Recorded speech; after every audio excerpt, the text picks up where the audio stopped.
Hello and welcome back to our course in Biblical Hebrew. In this lesson, we're going back to look at the grammar behind one of the very first things we learned how to say in Biblical Hebrew. Yehi or, let there be light. Now, we use this word let in two different ways in English. One means to permit or allow someone to do something.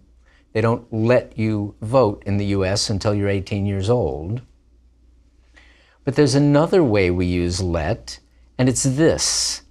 I don't want to do it. Let George do it. Or, let me see.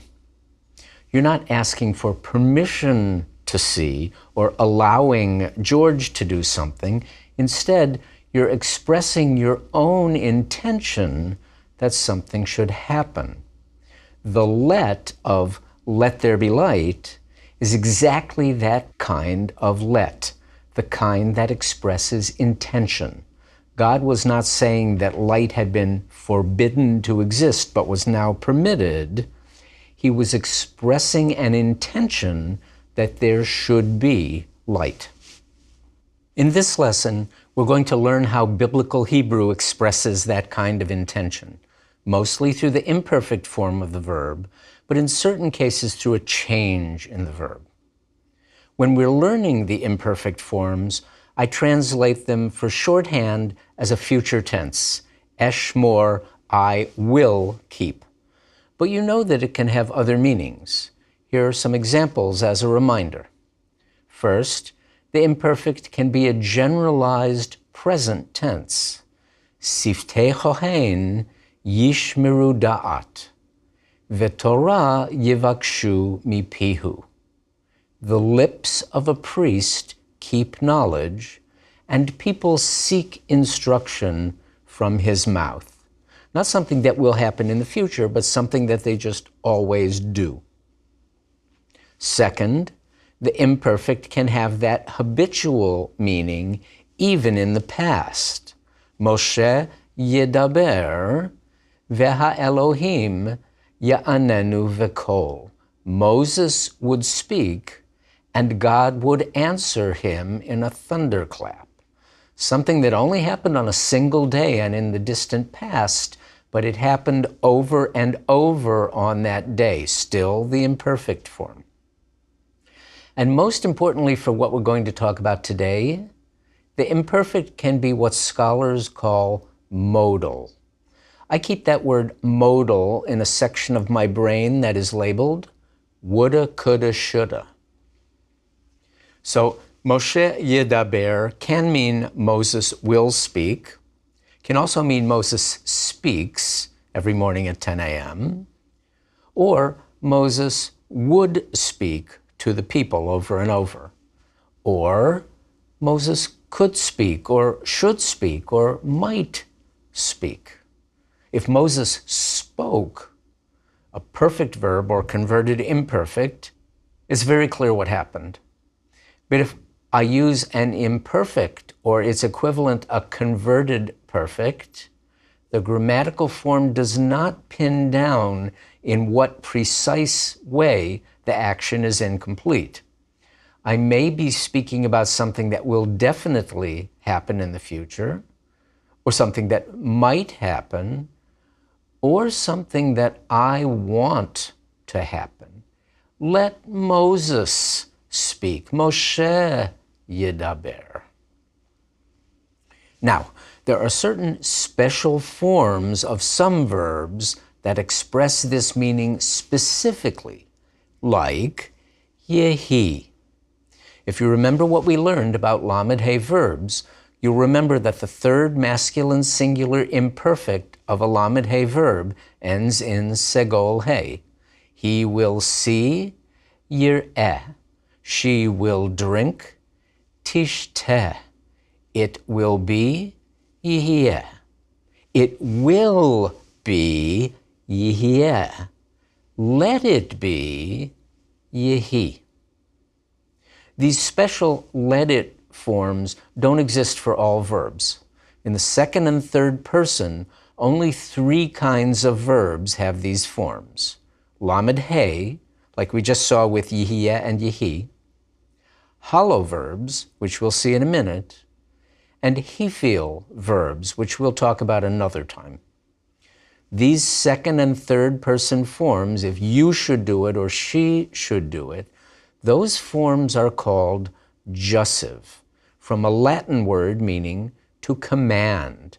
I intend for someone else to do something. That's jussive. But there's also a form in which you let yourself or you and some other people do something. Let me see. Or, let's go to the hop. Not a prediction, we will go to the hop, but a suggestion, let's go. These forms are made by adding "a" to the first person imperfect forms, and they're called cohortative. You are exhorting yourself or your cohorts to do something. In terms of meaning, jussives and cohortatives are the same. They have different names because they take different forms and occur with different kinds of verbs. Jussives for second and third person, lamed he, hollow, and he feel. Cohortatives, first person, most verbs except lamed he. If you've ever heard of the song Hava Nagila, you know a cohortative. Hava more or less means come on. Lagil, from the root gimel yud lamed, means to rejoice, hollow verb. Nagil would mean we will rejoice. Nagila, let's rejoice. Hava Nagila is the Hebrew equivalent of forget your troubles, come on, get happy. Isaiah 25:9, we find the phrase Nagila venismecha, like in the song Bishuato. Let us be glad and let us rejoice in his victory. Nismach, we will be happy. Nismecha, let us be happy. Add that extra "a" to an I or we first person imperfect, and that is a cohortative form. Here's an example in the first person singular, not we, but I. When Joseph told his brothers to bring Benjamin down to Egypt, he said to them, according to Judah in Genesis 44:21, Asima eini alav. Let me lay eyes on him. Literally, asim I will put, asima let me put. Asima eini alav, let me put my eye on him. So the cohortative form, that extra "a" at the end of the first person verb, lets me express what I want to do, either by myself or with a group that I belong to. And every first person verb can have a cohortative form, except for lamed he verbs, which already end in he. The jussive forms, expressing the speaker's intention about other people in the second and third person, are only found, I repeat, in three kinds of verbs: lamed he verbs, hollow verbs, and he feel verbs. Let's look once more at the third person masculine singular forms of haya, the imperfect form yihyeh, it will be, and the jussive form yehi, let there be. And now let's look one more time at Genesis 1:3. Vayomer Elohim yehi or, vayehi or. Yehi or, let there be light, va yehi or, and there was light. The converted imperfect form, the va plus imperfect form that carries a past tense meaning, is usually formed from the imperfect, but when the verb has its own separate jussive form, the converted imperfect is formed from the jussive. Now let's look one more time at the list of apocryphated converted imperfects that we saw when we studied Lamed He verbs. Vayehi, and it was. Vayechi, and he lived. Vayiven, and he built. Vayichar, and it burned with anger. Vaya'al, and he went up. Vaya'an, and he answered. Vaya'as, and he did. Vayesht, and he drank. Vayar, and he saw. Vatere, and she saw. Vatahar, and she conceived. They all have that special converted imperfect form, vav plus patach plus dagesh in the prefix letter. Not in vayehi and vayechi, because a dagesh often falls out when there's a shva under the yud, but that's still our form. So all of these are past tense verbs. It was, he lived, she conceived. Drop the converted part of these verbs, the vav plus patach plus dagesh, and what do you get? The jussive form. Yehi, let it be. Yechi, let him live. Ya'as, let him do or let him make. Here's an example from 1 Kings. Nathan and Bathsheba tell the dying David that he promised to make Bathsheba's son Solomon king after him. And when he confirms that promise, Bathsheba says, Vatomer, Yechi Adoni HaMelech David le'olam. May my Lord King David live forever. Yechi HaMelech, long live the king. Here's one with a jussive and a cohortative from Genesis 18:30. Abraham is negotiating with the Lord here to keep him from destroying the 5 evil cities of the plain, Sodom and Gomorrah, and 3 others too. Here's what Abraham said, Vayomer. Here's what he said when he started to be afraid that he was pushing his luck. Al na yichar ladonai va'adabera. Let it not grow hot to my Lord, and let me speak. Yechere, it will grow hot. Yichar, let it grow hot. Yichar le someone, remember, let it grow hot to someone means let them be angry. And al, with an aleph, is how you negate a jussive or a cohortative. Lo yihiyeh, it will not be. Al yehi, let it not be. Al na yichar ladonai, let my Lord not be angry. That little particle na at the end is something you attach when you're telling someone what you want them to do, but you don't want to seem like you're giving them an order. Sometimes you'll find it translated as pray or prithee or please. The King James Version has an interesting translation here. Oh, let not the Lord be angry. That oh is how they're translating the Hebrew na, al na yichar ladonai. So those apocryphated Lamed He forms, we now understand, are really the separate jussive forms that exist for Lamed He roots, but not for most others. The other common kind of kal verbs that have a separate jussive form is hollow verbs. Let's look once more at Numbers 24:25 about Balaam and Balak. Vayakom Bilam, vayelech vayashov limkomo. Vayakom, and he arose. O is spelled with a kamatz because it's in a closed, unaccented syllable. Imperfect yakum, he will arise, but hollow verbs have a jussive form. Yakom, let him arise.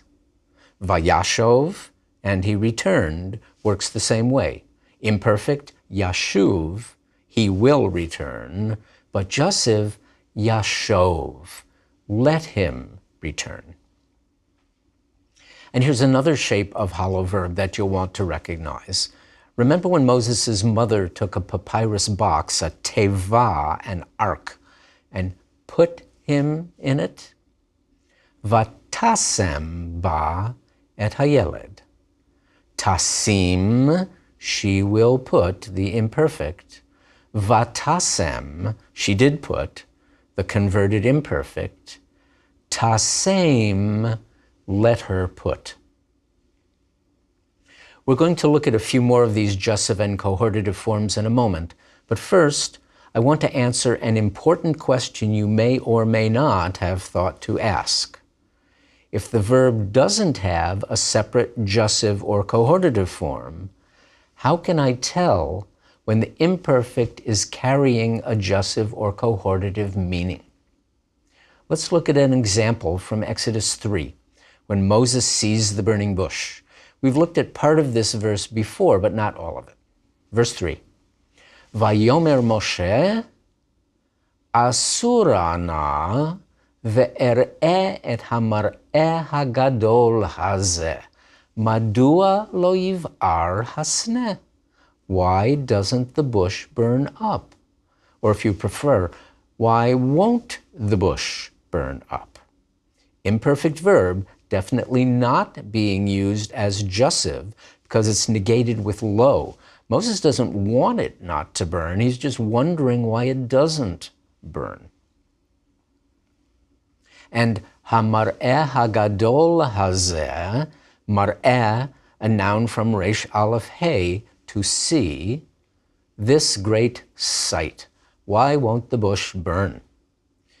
But now look at those verbs asura na ve'er'eh. Lasur was on our list of common hollow verbs in the Bible. It means to turn aside. Asur, I will turn aside. Asurana, cohortative, let me turn aside. Na, speaking politely to himself. And next, ve'er'eh.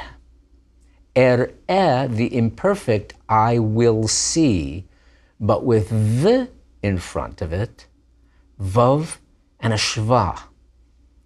Not converted imperfect. It's not va er'eh, so it's not turning er'eh into a past tense. But you can't attach vav to a verb, perfect or imperfect, and it just stays neutral. When it's a regular vav, not va plus dagesh, when it's a regular vav on an imperfect form, that tells you that the meaning is jussive or cohortative. Va ereh, and I saw, just like vayar or vatereh, he saw, she saw, using that apocryphated form of the lamed hey verb. Or sometimes va ereh without apocophation, but the ereh, the regular imperfect form plus a regular vav, must be cohortative. And let me see. Now the context here also helps us, makes it obvious in fact. Our verse doesn't say asur, I will turn aside, but asura, let me turn aside, ve'er'eh, and let me see. Here's another verse. Tell me which verbs are regular imperfects and which are cohortatives. It's Deuteronomy 2:27, where the Israelites are asking King Sihon for permission to pass through his country on the east bank of the Jordan along the highway.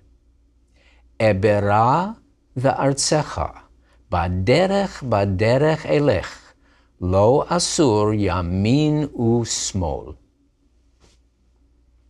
Israel calls itself I in this message, and there are three first-person singular verbs here: ebera, elech, and asur. One of them is cohortative. Which one? If you said ebera, you got it. Not evor, I will cross, but Ebera, let me cross, ve'artzecha, through your land. Baderech, baderech elech, on the road, I will walk. Imperfect verb, elech, I definitely will walk. Baderech, baderech, right down the road. Lo asur yamin usmol. I will not turn aside, lo asur, yamin usmol, right or left. Only ebera, let me cross, is a cohortative. Another one from the story of Sodom and Gomorrah and the other three towns. In Genesis 18:21, this is God talking. Eradana ve'er'eh. Ered, I will go down. Eradana, let me go down. Ve'er'eh, regular vav plus imperfect, and let me see. Have they really acted as wantonly as the outcry that has come to me? Ve'im lo, eda'a. And if not, ve'im lo, eda'a. Eda, I will know. Eda'a, the cohortative in pausal form, let me know. And one more interesting example from Genesis 1:26. Vayomer Elohim, na'aseh Adam, in our image, betsalmenu, according to our likeness, kidmutenu. But is na'aseh Adam, we will make a human, or let us make a human? It's na'aseh, a lamed hey verb. So just like er'eh, we can't add on that extra a at the end that marks the cohortative in other verbs. Could have a cohortative meaning, but it doesn't have to have one. What do you think? But when we go on, v'yirdu. This is not from yarad, to go down. It's not yerdu, but yirdu, just like yir'u, they will see. So yirdu is from resh dalet hey, not very common verb, which, however, occurs twice in this extremely important passage. It's another verb meaning to rule. That dagesh is a beged kefed dagesh. So yirdu is they will rule, but the yirdu must be adjussive. Let them rule, or so that they may rule over the other animals. I'm leaving the animals in this verse to you for now. The yirdu must be adjussive because of the v. So na'aseh is presumably a cohortative. Now look at this one, what the builders of the Tower of Babel say in Genesis 11:4. Hava nivne lanu ir, v'na'aseh lanu shem. Nivne, we will build, or let us build. But when it's nivne v'na'aseh, which must be cohortative because of the v, we understand that nivne is cohortative too. Let us build ourselves a city, and let us make a name for ourselves. In fact, that word hava, as in hava nagila, is another signal that a cohortative is about to follow. We'll see more jussives and cohortatives as we continue to read the Bible together. We'll look at some very famous examples before we finish our lesson today. But first, I want to go back and resume our study of the infinitive. We said that the imperfect could be modal, not just I will do it, but also I should do it, I might do it, I could do it. One of the ways that Biblical Hebrew sometimes uses to clarify the meaning of an imperfect verb is the form called the infinitive absolute. You may or may not remember that the technical name for the infinitive form we learned last time was the infinitive construct. The infinitive, as we've said a couple of times, is the noun of the verbal system, like the gerund of English. Swimming is fun. It's fun to swim. In Hebrew, you would use the infinitive for either of those expressions because that's how you describe the activity, the noun, of doing a certain verbal action. I swam yesterday. I will swim tomorrow because it's fun to swim. And a verbal noun, just like any noun, has an absolute form and a construct form. Banim, sons, the absolute form. B'nai, sons of, the construct form. Verbs also have an infinitive absolute as well as an infinitive construct. The forms that we learned last time are all infinitive constructs. That's the form that you can attach a preposition to. Lalechet, to go, or a suffix, lechti, my going. Much more about that soon. For right now, let's learn the Kal infinitive absolute, the form that you can't attach anything to, and it never changes. Just like a noun in the absolute, it's always exactly the same. We're going to look at two different ways that it's used. Once in a while, it's used all by itself, and often, not always, as if it were an imperative verb, a command form. Two famous places for this are in the Sabbath commandment of the Decalogue. First, the version from Exodus 20, Zachor et Yom HaShabbat lekadesho. And next, the version Moses repeats in Deuteronomy 5, Shamor et Yom HaShabbat lekadesho. A double set of punctuation marks on these phrases. More on this in a lecture to come. The Kal infinitive absolute form has the pattern a-o, and here you see two of them. In Exodus, Zachor, the Kal infinitive absolute of the verb zachar, to remember, and in Deuteronomy, Shamor, the Kal infinitive absolute of the verb shamar, to keep. They're both being used here as if they were command forms. Remember the day of the Sabbath, and in Deuteronomy, keep the day of the Sabbath. Lekadesho, a PL infinitive with a third masculine singular object suffix to sanctify it. Lekadesh oto, but with a suffix for the direct object instead of oto as a separate word. Lekadesho. So if you can remember these two famous commandments, or two versions of the same commandment, remember the Sabbath day and keep the Sabbath day, Zachor and Shamor, you will always remember the form of the Kal infinitive absolute. With a hollow verb, when you don't have that middle consonant, all they can put between the two outer consonants is that O vowel. Infinitive construct, cum. Infinitive absolute, comb.